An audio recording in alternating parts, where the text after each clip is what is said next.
মনোচুম kitchen সকলোকে স্বাগতম জনাইছোঁ। আজি মই এটা পনীৰৰ ৰেচিপি লৈ আহিছোঁ, যিটো আটাইতকৈ সহজ আৰু সোনকালে হোৱা এটা ৰেচিপি হয়।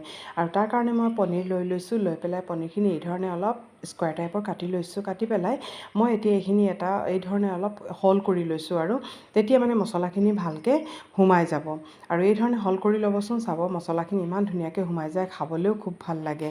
আৰু এতিয়া মই এইখিনি এই ধৰণে কৰি পেলাই ধুই পেলাই মই এটা বাতিত থৈ দিছোঁ। এতিয়া মই এটা মিক্সাৰ বাতি লৈছোঁ। লৈ পেলাই ইয়াত পিঁয়াজ দিছোঁ, নহৰু দিছোঁ, আদা দিছোঁ, আৰু কেঁচা জলকীয়া দিছোঁ, আৰু অলপ জালুক কেইটামান দি দিছোঁ। দি পেলাই এইখিনি মই ভালকৈ পিচি ল'লোঁ।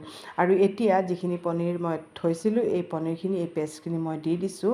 আৰু মই দৈ দিছোঁ। দৈ কিন্তু বেছি টেঙা দৈ নিদিব, মই অলপ দৈ দিছোঁ, আৰু জিৰা ধনিয়াৰ পেষ্ট দি দিছোঁ। এই সময়ত যদি অলপ কাজু থাকে, কাজুৰ মানে পেষ্ট কৰি পেলাই দিলে আৰু মানে টেষ্টি হয় মানে। কিন্তু মোৰ ওচৰত আজি কাজু নাছিলে বাৰু, সেইকাৰণে মই কাজু দিয়া নাই। আৰু আপোনালোকে কাজু যদি দিয়ে তেতিয়াহ'লে কিন্তু খুব ভাল হয়, কাজু দি দিব।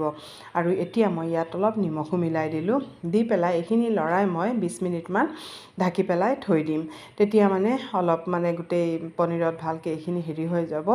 আৰু এতিয়া 20 মিনিট হৈ গ'ল, আৰু এয়া চাওক এইখিনি মানে ভালকৈ অলপ ছেট হৈ গ'ল। এতিয়া মই এখন কেৰাহী পাতি পেলাই ইয়াত মিঠাতেল লৈছোঁ, তেজপাত, সৰু ইলাচি, ডাঙৰ ইলাচি, ডালচিনি, লং গোটেইখিনি দি দিছোঁ, আৰু জিৰা কেইটামান দি দিছোঁ। দি পেলাই যিখিনি মই পনীৰ হেৰি কৰি গ্ৰেভি কৰি থৈছিলোঁ, এইখিনি মই ইয়াত দি দিছোঁ।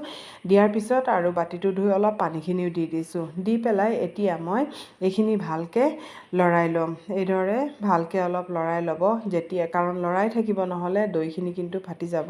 সেইকাৰণে লৰাই থাকিব। আৰু উতল যেতিয়া আহি যাব তেতিয়া আৰু তেতিয়া ঢাকি পেলাই থৈ দিম, কাৰণ লৰাই থাকিব লাগিব, নহ'লে দৈখিনি ফাটি যাব। এতিয়া যেতিয়া উতল আহি গ'ল, মই এইখিনি ঢাকি থৈ দিলোঁ।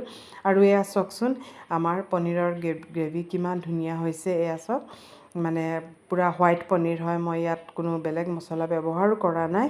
আৰু এই ধৰণে, আৰু লাষ্টত মই অলপ কেঁচা আদা দি দিছোঁ। ইয়াৰ ফ্লেভাৰটো কিন্তু খুব ধুনীয়া হয়। আৰু এবাৰ এই ধৰণে বনাই চাবচোন, অতি সোনকালেও হৈ যায় আৰু খুব ধুনীয়া ৰেচিপি হয়।